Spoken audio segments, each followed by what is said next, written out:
Assalamualaikum warahmatullahi wabarakatuh, anak-anakku yang berbahagia. Di masa pandemi COVID ini kita berjumpa lagi dalam pembelajaran kita, yaitu tentang listrik dinamis atau listrik yang mengalir. Nah, anak-anakku semuanya, jika kita perhatikan lampu atau peralatan elektronik lain yang menggunakan listrik, semua alat tersebut akan membutuhkan kabel sebagai penghubung aliran arus listrik, bukan? Nah, dari manakah aliran arus listrik tersebut berasal?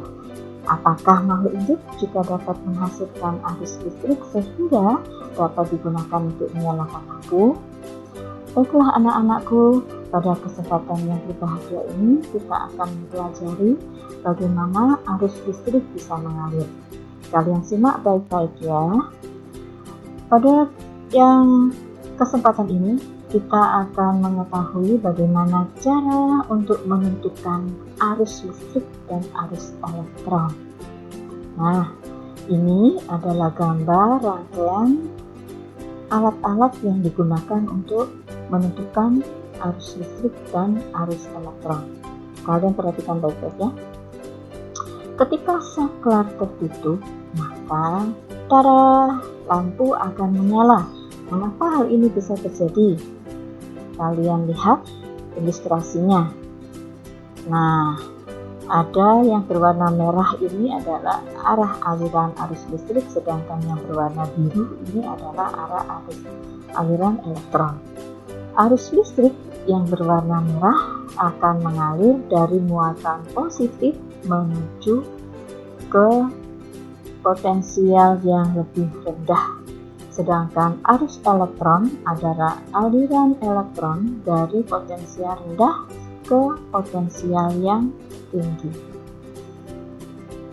Berikutnya, kalian perhatikan cara menentukan pada rangkaian terbuka. Rangkaian terbuka ketika tidak terjadi aliran arus listrik dan lampu akan mati.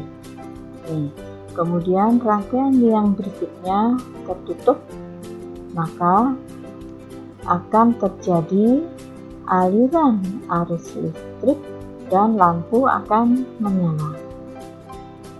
Ini ilustrasinya sekali lagi, kalian perhatikan baik-baik ya.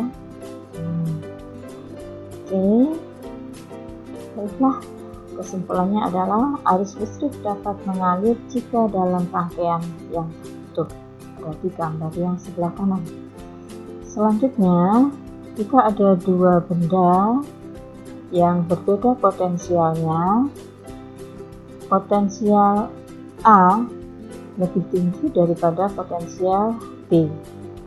Dan ketika dihubungkan dengan konduktor, maka akan terjadi aliran elektron atau muatan negatif dari benda B potensial rendah menuju benda B potensial tinggi. Sedangkan arah arus listrik sebaliknya, dari benda A potensial tinggi menuju ke benda B potensial rendah, sehingga arah arus listrik berlawanan dengan arah arus elektron.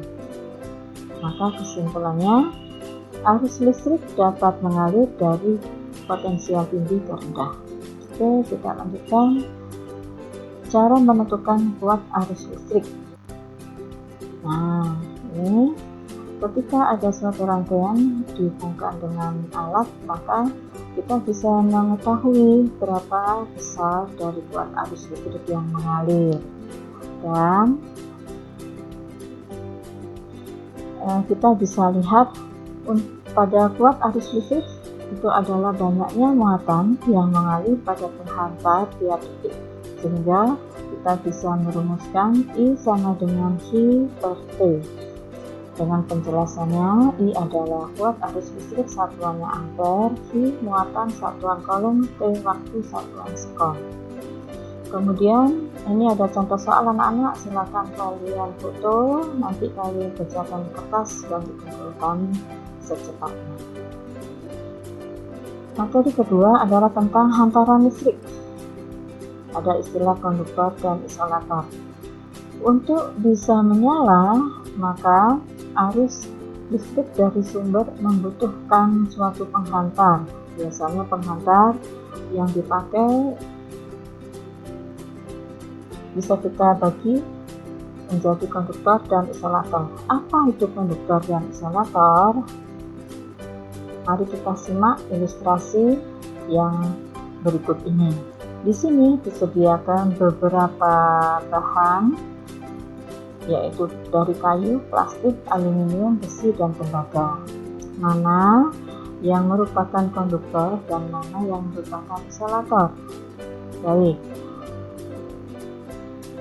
kita coba satu persatu ya.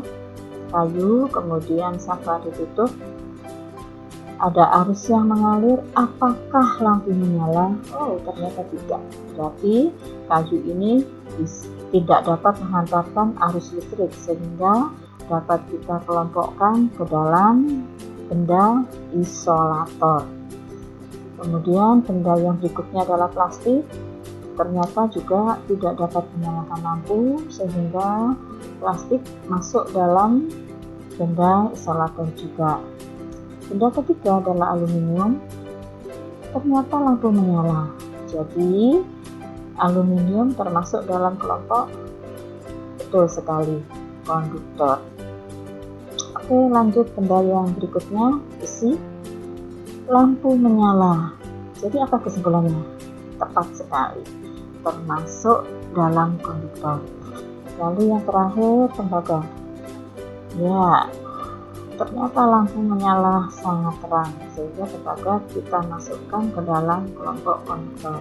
Nah, dari percobaan ini bisa kita ketahui mana benda yang bersifat isolator atau tidak dapat mengantarkan arus sehingga lampu tidak menyala, dan benda konduktor dapat mengantarkan arus sehingga lampu akan menyala. Nah, anak-anak, mari sekarang kita lihat apa saja yang mempengaruhi hambatan pada suatu penghantar. Yang pertama adalah, ini ada dua rangkaian. Rangkaian pertama penghantarnya pendek, sedangkan yang kedua panjang. Mana yang paling terang menyalanya? Bagus sekali gambar yang A. Jadi kesimpulannya adalah ini. Nah, semakin panjang kawat, hambatan kawatnya akan semakin besar sehingga lampu akan redup. Sedangkan hambatan pada kawat yang pendek membuat lampu menjadi terang. Hambatan kawat sebanding dengan panjang kawat, sehingga bisa kita tulis R atau hambatan setara atau sebanding dengan panjang kawat. Nah, oke, yang kedua adalah jenis kawatnya berbeda. Di sini ada yang berwarna putih dan satunya lagi berwarna merah. Ya, mari kita lihat apakah ada pengaruhnya. Tim Saladin, ya ternyata ada pengaruhnya ya. Sehingga kesimpulannya adalah semakin besar hambatan jenis kawat, maka hambatan kawat akan semakin besar juga ya. Kemudian hambatan kawat sebanding dengan hambatan jenis kawat, sehingga dapat kita tulis R setara dengan massa jenis atau hambat jenis kawat. Hambatan jenis kawat ya. Pada lampu B, hambatan jenis kawatnya lebih kecil dibandingkan dengan lampu yang A. Kemudian yang ketiga adalah, kalian bisa lihat di sini kawatnya ini kecil sedangkan yang B besar. Ternyata kawat yang berukuran diameter besar ini membuat nyala lampu yang lebih terang, sehingga bisa kita simpulkan luas penampang kawat itu juga berpengaruh terhadap hambat jenis kawat. Nah, bisa kita lihat semakin besar luas penampang kawat, maka hambatan kawat justru malah semakin kecil sehingga lampu akan menyala lebih terang, sehingga bisa kita tuliskan R berbanding terbalik dengan A atau luas penampang. Jadi kesimpulannya adalah faktor yang mempengaruhi keselamatan tadi ada 3, panjang kawat L, setara, kemudian luas penantang A bertani terbalik, dan hambat sekitar Rho setara. Nah, demikian anak-anak yang bisa Ibu sampaikan. Ibu akhiri. Wassalamualaikum warahmatullahi wabarakatuh.